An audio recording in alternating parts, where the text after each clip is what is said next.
दोस्तों, आप सबका स्वागत है इस सीरीज़ में, जो कि हिमाचल प्रदेश के पटवारी एग्ज़ाम के लिए शुरू की गई सीरीज़ है, जिसमें गत वर्षों में आए हुए जितने भी पुराने प्रश्न हैं उन्हें हम बहुत ही डिटेल में डिस्कस कर रहे हैं। और आज की इस सेक्शन में हम हिंदी को डिस्कस करेंगे। हिंदी में जो क्वेश्चंस पढ़े थे इन द ईयर 2019 के वर्ष में जो क्वेश्चन आए थे हिंदी सेक्शन में, उनको डिस्कस करेंगे डिटेल में। तो चलिए शुरू करते हैं। तो पहला प्रश्न है, कठोर के लिए समानार्थक शब्द क्या है? समानार्थक यानी कि जिसका समान अर्थ हो, इसे पर्यायवाची भी कहते हैं। पर्याय का मतलब समान। तो कठोर के लिए, अब कठोर क्या है? कठोर एक विशेषण है। देखते हैं इसमें से विशेषण कौन कौन से हैं। पौरुष, क्या ये एक विशेषण है? नहीं, ये भाववाचक संज्ञा है, तो ये निग्लेक्ट हो जाता है। परुषी, परुषी जैसा कोई शब्द नहीं है, ये भी निग्लेक्ट हो जाता है। परुषत्व अगेन एक भाववाचक संज्ञा है, बच जाता है परुष। परुष का मतलब होता है कठोर, रूखा, निर्दयी, अप्रिय,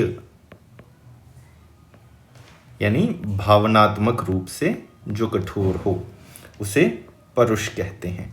तो इसका सही उत्तर है सी। दूसरा प्रश्न कहता है, पेड़ से कई आम गिरे में कौन सा कारक है? तो जैसे कि आप सबको पता ही होगा, कारक चिन्ह क्या होते हैं। कारक चिन्ह जो जितने भी फिगर ऑफ स्पीच होते हैं हिंदी में, जितने भी वाक्य के भाग होते हैं, पद होते हैं, उनको आपस में जोड़ने का काम करते हैं। तो कर्ता ने, कर्म को, करण से, संप्रदान के लिए, अपादान से, लेकिन कौन सा से? जुदाई के लिए। फिर संबंध का कारक होता है का, के, की, रा, रे, री, ना, ने, नी। उसके अलावा अधिकरण का कारक होता है में, पर, और संबोधन के कारक होते हैं हे, अरि, ओ, अजी इत्यादि इत्यादि। तो अब यहाँ पर हम देखते हैं कि कौन से कारक की बात हो रही है। से कारक की बात हो रही है, और तो कोई कारक है नहीं इसमें। तो से कारक कहाँ कहाँ है? एक तो करण में है और एक अपादान में है। तो अपादान जुदाई के लिए, तो पेड़ से कई आम गिरे यानी कि पेड़ से जुदा हुए, पेड़ से अलग हुए, अलगाव के लिए अपादान कारक का इस्तेमाल होता है। इसलिए यहाँ पर अपादान कारक आपका उत्तर है। गलती से करण कारक नहीं कर देना है, क्योंकि हमें ये देखना है कि से कारक किस लिए यूज हुआ है।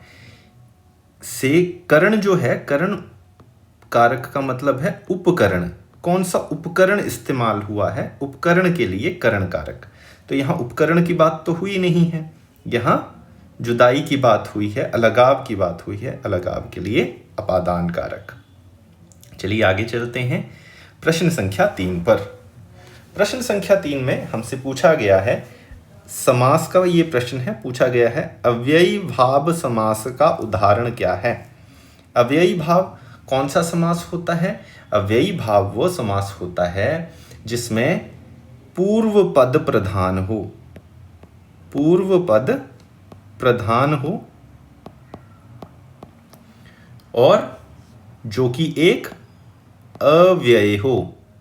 अव्यय यानी कि जिन शब्दों में कोई बदलाव ना आए, जो व्यय ना हो सके।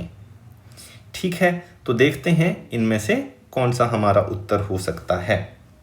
त्रिनेत्र, त्रिनेत्र में कौन सा समास है? जहां कहीं पर भी संख्या की बात हो वहां पर हम द्विगु समास, वहां पर द्विगु समास होता है। फिर आ जाता है भरपेट।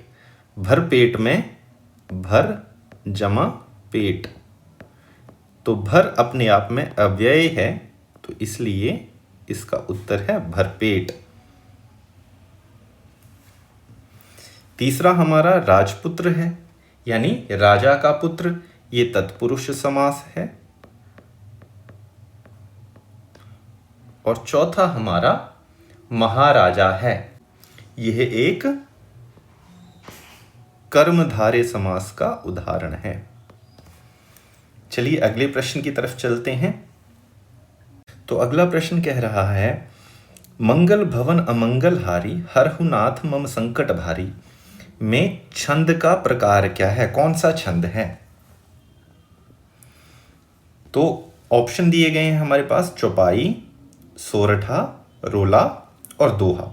अब ये चारों छंद के प्रकार जो हैं ये 4 चरणों में होते हैं।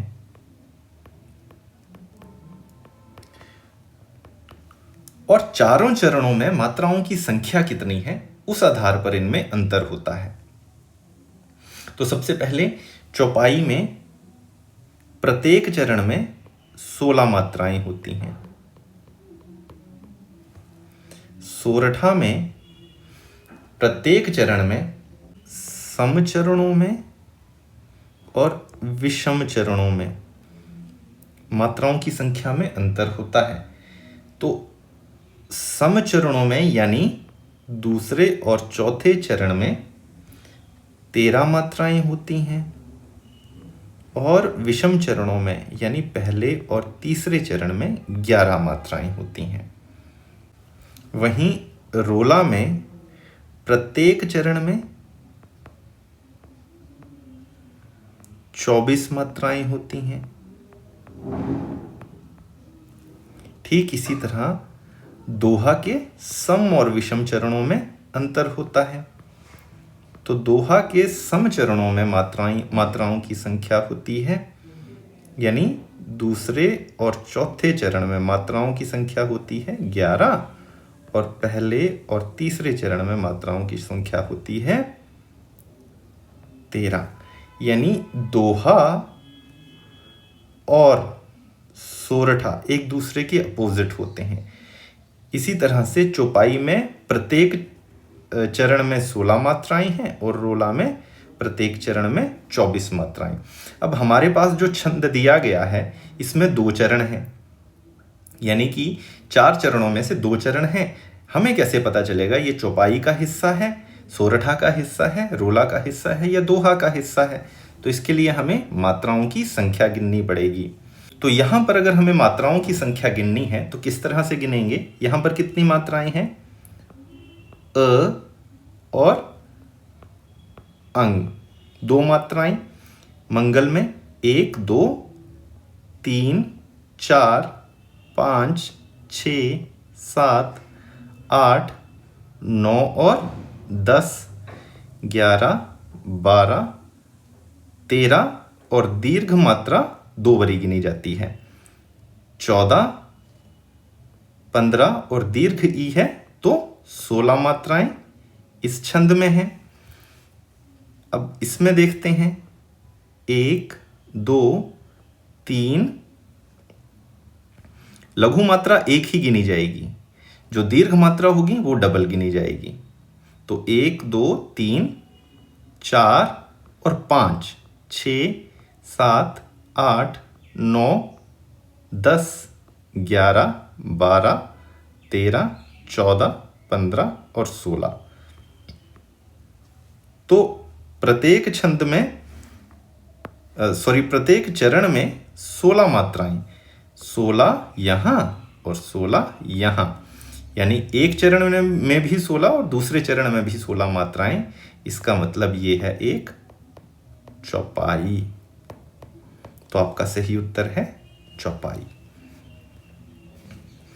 अगला प्रश्न कहता है, वेदों की रचना किस भाषा में हुई? तो वेदों की रचना किस भाषा में हुई? तो ये तो हुई संस्कृत भाषा में, ये हम सब जानते हैं। तो उसमें से ए है या बी है, ये कैसे पता चलेगा? तो वेद से ही वैदिक शब्द निकलता है। तो वेदों की भाषा वैदिक संस्कृत है। लौकिक संस्कृत जो है वो लोगों की, आमजन की भाषा थी उस काल में।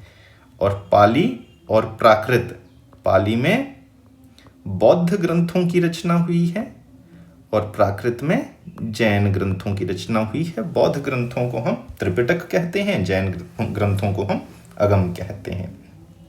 चलिए अगला प्रश्न देखते हैं।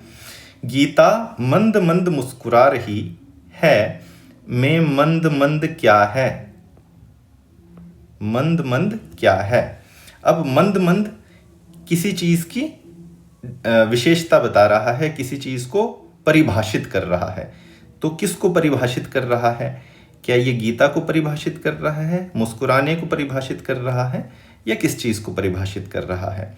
तो मंद मंद मुस्कुरा रही है यानी मुस्कुराने को परिभाषित कर रहा है। और मुस्कुराना अपने आप में क्या है? क्रिया। और क्रिया को परिभाषित कर रहा है, क्रिया की विशेषता बता रहा है। तो ये हो गया क्रिया विशेषण। विशेषण जो होता है वो संज्ञा की विशेषता बताएगा। क्रिया जो कार्य किया जा रहा हो, जैसे यहां पर जो गीता है वो कार्य कर रही है मुस्कुराने का, तो वो क्रिया हो गई। और कारक चिन्ह हमने अभी कुछ देर पहले डिस्कस किए थे। तो चलिए अगले प्रश्न की तरफ चलते हैं। प्रश्न कहता है, प्रवीण बड़ी चतुर है, में बड़ी क्या है?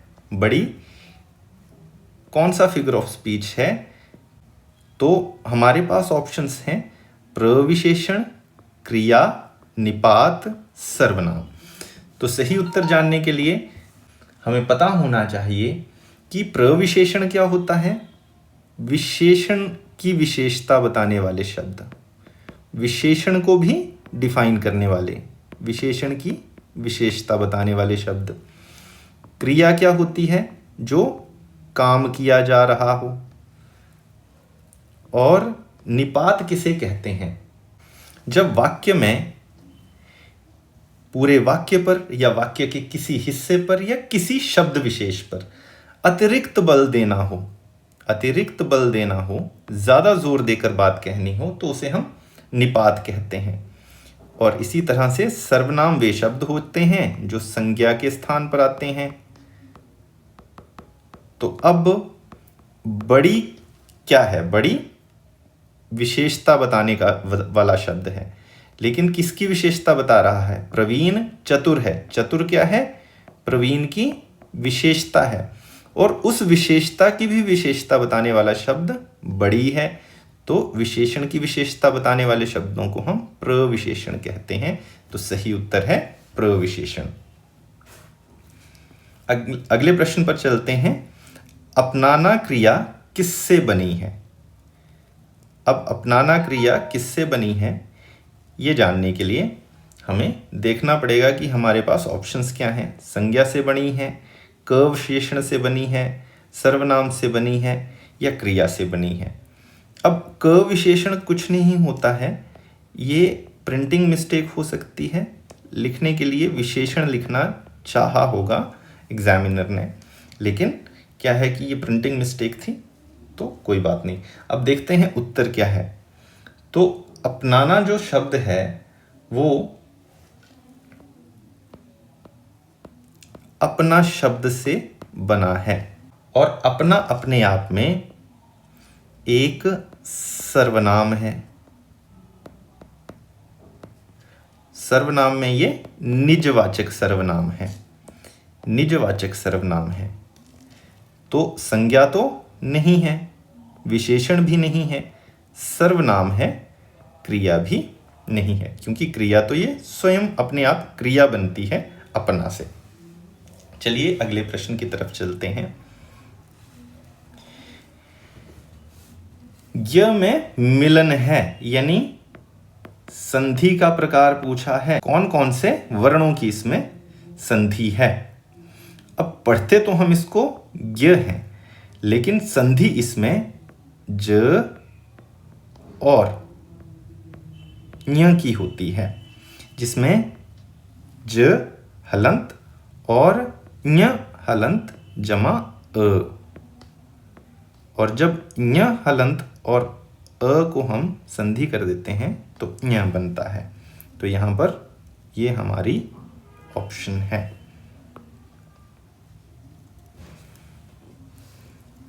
अगला प्रश्न कहता है, यह समस्या अत्यंत कठिन है, में अत्यंत क्या है? अब अगर हम वाक्यों को देखें तो यह समस्या कठिन है, तो कठिन क्या है? विशेषता बता रहा है। और अत्यंत कठिन विशेषता की भी विशेषता बताने वाले शब्द प्रविशेषण कहलाते हैं। ये हमने अभी डिस्कस किया था। तो कठिन की भी विशेषता बताने वाला शब्द है। कठिन अपने आप में विशेषण है और उसकी भी विशेषता बता रहा है अत्यंत। तो अत्यंत हुआ प्रविशेषण, ना कि विशेषण। अगला प्रश्न पूछता है, कलानिधि का पर्यायवाची। पर्यायवाची क्या होता है? हमने पहले ही प्रश्न में देखा था कि समान अर्थ वाले शब्द या समानार्थी शब्द। तो कलानिधि का पर्यायवाची, अब कलानिधि किसे कहते हैं? कलानिधि कहते हैं चांद को। अब चांद का पर्यायवाची इसमें से कौन सा है? सूरज तो चांद का पर्यायवाची नहीं है। गजानन गणेश जी को कहते हैं। इसी तरह से निकेत घर को कहते हैं। तो ये भी निकल गया। हमारे पास बचता है राकेश। तो राकेश कलानिधि का पर्यायवाची है। इसी तरह से ही चांद के पर्यायवाची कलाधर, मयंक और तमाम सारे पर्यायवाची होते हैं। पूछा गया है, धर्माधर्म में समास क्या है? अब समास दो शब्दों के योग से बना हुआ एक अन्य शब्द होता है। तो यहाँ पर अगर आप देख पा रहे होंगे तो बीच में स्पेस है, यानी धर्मा अलग और धर्म अलग। तो इन दोनों को जोड़ने के लिए या तो बीच में योजक चिन्ह चाहिए, या ये धर्माधर्म अलग नहीं बल्कि एक ही शब्द है। या तो ये एक शब्द धर्माधर्म हो सकता है, ये या धर्मा योजक चिन्ह धर्म, और दोनों का मतलब एक ही है। अगर इनका समास विग्रह देखेंगे तो यह बनता है धर्म और अधर्म। और जब कभी भी दोनों पद प्रधान होते हैं, दोनों में आपस में टकराव की स्थिति होती है, तो इस तरह के समास को हम द्वंद्व समास कहते हैं। कौन सा समास कहते हैं? द्वंद्व समास कहते हैं, जो कि ऑप्शन में कोई सा भी नहीं है। द्विगु समास में हमें संख्या मिलती है कोई ना कोई। तत्पुरुष समास में उत्तर पद प्रधान होता है, इसमें दोनों ही पद प्रधान हैं। अव्ययी भाव समास में प्रथम पद प्रधान होता है, जो कि एक अव्यय होता है। और बहुब्रीहि समास में दोनों ही पद अप्रधान होते हैं, इसमें दोनों ही पद प्रधान हैं। तो इसलिए इस क्वेश्चन में जब ये पेपर में पढ़ा था, अपील की जा सकती थी कि यहाँ पर कोई भी ऑप्शन जो है वो सही उत्तर नहीं है। चलिए अगले क्वेश्चन की तरफ चलते हैं। अगला प्रश्न कहता है, भाषा से तात्पर्य क्या है? तो भाषा हमें अपने भावों और विचारों को प्रकट करने के लिए एक साधन प्रदान करती है। अब भाषण देना तो भाषा नहीं है, भाषा के माध्यम से भाषण दिया जा सकता है। बोलना सीखना भाषा का एक घटक है, पूर्ण रूप से भाषा नहीं हो सकती। और अब क्या है? ध्वन्यात्मक शब्दों द्वारा विचार प्रकट करना। हमने क्या कहा? अपने मन के विचारों को, भावों को प्रकट करने का जो माध्यम है, कैसे? ध्वन्यात्मक शब्दों द्वारा, उसे हम भाषा कहते हैं। तो इसका सही उत्तर है सी, ध्वन्यात्मक शब्दों द्वारा विचार प्रकट करना। अगला प्रश्न कहता है कि हिंदी दिवस कब मनाया जाता है? विश्व हिंदी दिवस कब मनाया जाता है इनफैक्ट? तो विश्व हिंदी दिवस जो है वो 10 जनवरी को मनाया जाता है। 10 फरवरी को क्या मनाया जाता है, आप सभी जानते ही होंगे। 10 फरवरी को टेडी डे मनाया जाता है। वैलेंटाइंस वीक चलता है ना। और 10 मार्च को क्या मनाया जाता है, 10 मार्च को CISF का स्थापना दिवस है, रेजिंग डे। 1969 में स्थापना हुई थी। और 10 जनवरी जो है वो आपका सही उत्तर है, जिस दिन विश्व हिंदी दिवस मनाया जाता है। चलिए अगले प्रश्न की ओर बढ़ते हैं। अगला प्रश्न कहता है ऋज का विलोमार्थी शब्द। विलोम का मतलब होता है उल्टा, विपरीत या विपरीतार्थक शब्द। तो इससे पहले कि हम इसका विलोम खोजें, ऋज शब्द जो है वो हिंदी में कोई शब्द है ही नहीं, सही शब्द है ऋजु। ये एक प्रिंटिंग मिस्टेक है। और ऋजु के हिसाब से अगर हम देखेंगे तो ऋजु का मीनिंग होता है सीधा, सरल। तो सीधा का उल्टा होता है टेढ़ा, उल्टा, विपरीत होता है। तो हार तो नहीं होगा, ये जीत का विलोमार्थी है। पतन नहीं हो सकता, ये उत्थान का विलोमार्थी है। पूर्ण, ये अपूर्ण का विलोमार्थी है। पूर्ण का मतलब होता है पूरा। वक्र, टेढ़ा, उल्टा। तो ऋजु का विलोमार्थी शब्द है वक्र। आगे बढ़ते हैं। अगला प्रश्न है समुद्र की आग के लिए एकार्थी शब्द, उपयुक्त एकार्थी शब्द। एकार्थी यानी बहुत सारे शब्दों के स्थान पर एक शब्द, एकार्थी शब्द। पहला है दावानल। दावानल जंगल की आग को कहते हैं। जलागम, जल जमा आगम, यानी जल में विलीन होना, जल में आना, तो जलागम। अगला है बड़वानल। बड़वानल कहते हैं समुद्र की अग्नि को। तो आपका सही उत्तर है बड़वानल, सी। आगे हमें एक पंक्ति दी गई है जिसमें बोला गया है कोस कोस पर पानी बदले, 4 कोस पर बानी। और पूछा गया है कि इसमें किस परिवर्तन का उल्लेख किया जा रहा है। तो कोस कोस यानी कि कुछ दूरी पर। एक कोस एक दूरी की इकाई होती है। तो कहते हैं कुछ दूरी पर पानी का स्वाद बदल जाता है, टेस्ट, स्वाद बदल जाता है। और जब 4 कोस की दूरी हो जाती है तो बानी यानी भाषा, बोली, इसमें फर्क आ जाता है, जो कि एक सही बात भी है। तो इसमें किसके परिवर्तन की बात हो रही है, एक तो स्वाद के और दूसरी भाषा के। तो प्रांत और नदी के परिवर्तन की बात तो नहीं हुई, नदी और संगीत के परिवर्तन की बात भी नहीं हुई, समुद्र और पर्वत का उल्लेख भी नहीं है।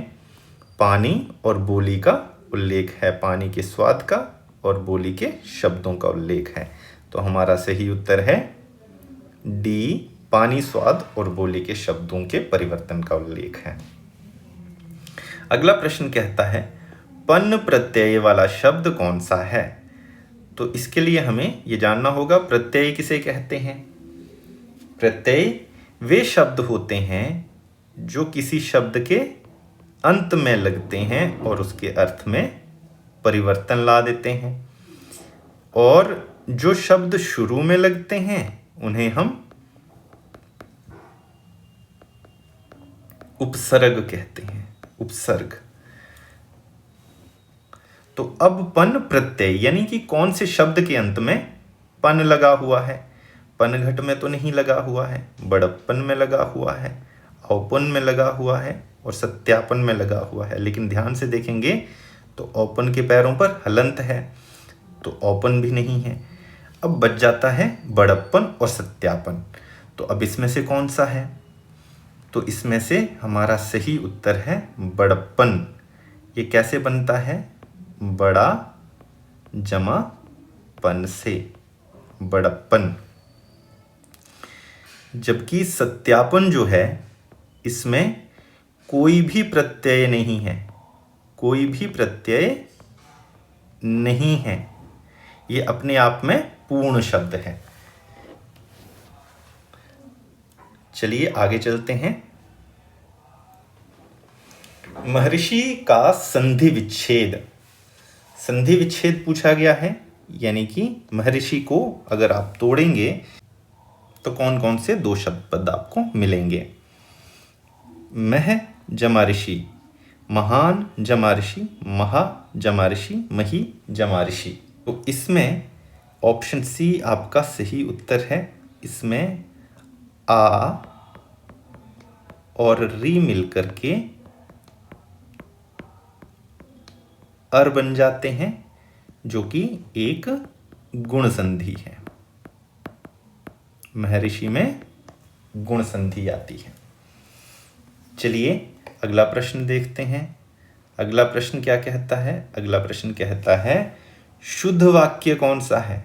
यह असली गाय का दूध है, ये असली गाय का दूध है, यह गाय का असली दूध है, यह गाय के असली दूध है। अब यह असली गाय, गाय भी असली या नकली हो सकती है? नहीं, तो यह गलत है। ये असली गाय, ये बहुवचन है। गाय, गाय क्या है? गाय तो सिंगुलर है, यानी एक वचन है, तो इसके लिए बहुवचन तो यूज नहीं हो सकता, बहुवचन तो इस्तेमाल नहीं हो सकता, इसलिए ये भी गलत है। यह गाय का असली दूध है, दूध असली हो सकता है, तो यह वाक्य सही है। यह गाय के, यहाँ पर यह कारक चिन्ह गलत लगा हुआ है, तो यह भी गलत है। आपका सही उत्तर है सी, यह गाय का असली दूध है। अगला प्रश्न कहता है तत्सम शब्द कौन सा है? तो तत्सम शब्द किन्हें कहते हैं हम? तत्सम शब्द वे शब्द होते हैं जो संस्कृत भाषा से वैसे के वैसे ही ले लिए गए हैं, जस के तस ज्यों के त्यों ले लिए गए हैं। तो इनमें से कौन सा शब्द है जो संस्कृत भाषा से वैसा का वैसा ही उठा लिया गया है? उज्ज्वल, उजाला, उज्ज्वल, उत्कल। तो अब देखते हैं कि भाई उज्ज्वल, उजाला या उज्ज्वल, अब उज्ज्वल ए या उज्ज्वल सी, तो ये वर्तनी में भी आ जाता है। सही वर्तनी है उज्ज्वल ए। दोनों ज आधे आते हैं, पूरा ज नहीं आता है, ये गलत वर्तनी है। और उजाला शब्द जो है वो उज्ज्वल से ही निकला हुआ है, यानी एक तद्भव शब्द है। तद्भव वे शब्द होते हैं जो संस्कृत भाषा से थोड़े से बदलाव के साथ हिंदी भाषा में लिए गए हैं। तो उज्ज्वल आपका सही उत्तर है। अगला प्रश्न है आधा तीतर आधा बटेर होना का क्या अर्थ है?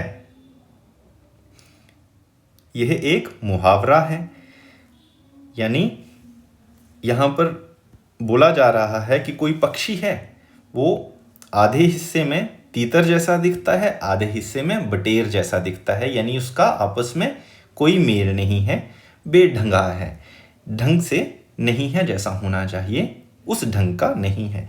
तो इसका उत्तर आपका ऑप्शन सी है, बेमेल और बेढंगा होना। देव जमा आलय में कौन सी संधि होगी?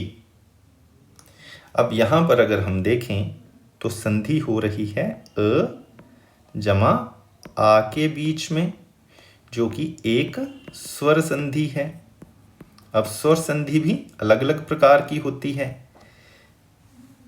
तो इसमें क्या होगा, अ और आ मिलकर के दीर्घ आ बन जाते हैं, और जब भी दीर्घ मात्रा बन जाती है तो उसे हम दीर्घ स्वर संधि कहते हैं। तो यहां पर ऑप्शन ए जो है वो आपका सही उत्तर है, दीर्घ स्वर संधि है। देवालय में ये देवालय बन जाएगा, यानी अ की मात्रा आ की मात्रा में विलीन हो जाएगी। अगला प्रश्न है, सूचक का समानार्थक शब्द यानी कि एक जैसे अर्थ वाला शब्द, पर्यायवाची शब्द। तो सूचक का मतलब है सिग्नल देने वाला, किसी चीज की तरफ इशारा करने वाला। इसका पर्यायवाची है द्योतक। अगला प्रश्न है, जंगम का विलोम यानी कि उल्टा, विपरीत। तो जंगम किसे कहते हैं, सबसे पहले हमें ये जानना होगा। तो जंगम कहते हैं, एक विशेषण शब्द है ये, और जिसका अर्थ होता है वह जो चल सके, यानी कि इंग्लिश में कहेंगे मूवेबल। तो मूवेबल का अपोजिट होता है इमूवेबल, यानी कि जो चल ना सके। तो संगम, संगम तो नहीं हुआ, संगम तो मिलन को कहते हैं। अचलता, अचलता अगेन एक भाववाचक संज्ञा हो गई है। तो विशेषण का विपरीत या समानार्थी विशेषण ही होगा, संज्ञा तो नहीं हो सकती। साधुत्व, ये भी भाववाचक संज्ञा हो गई, तो ये भी नहीं हो सकता। बच जाता है स्थावर, और स्थावर का मतलब होता है स्थायी, जो चल नहीं सकता। तो आपका सही उत्तर है सी, स्थावर, जो चल नहीं सकता। तो इस तरह से हमने 2019 में 2019 में आए हुए हिंदी के खंड में जितने भी प्रश्न थे वो सारे कंप्लीट कर लिए हैं। आपको यदि ये वीडियो अच्छा लग रहा है और आप कंप्लीट कोर्स ज्वाइन करना चाहते हैं तो आप himquiz.com पे लॉगिन कर सकते हैं और हमारा कोर्स परचेज कर सकते हैं। आपको अगर वीडियो पसंद आए और इस तरह का कंटेंट आप और देखना चाहते हैं तो आप हमारा चैनल सब्सक्राइब कर सकते हैं। कमेंट सेक्शन में आप बोल सकते हैं कि कौन से विषय पर आपको अगली वीडियो चाहिए, उस विषय पर हम वीडियो बना करके यूट्यूब पर आपके लिए लेकर आएंगे। Thank you.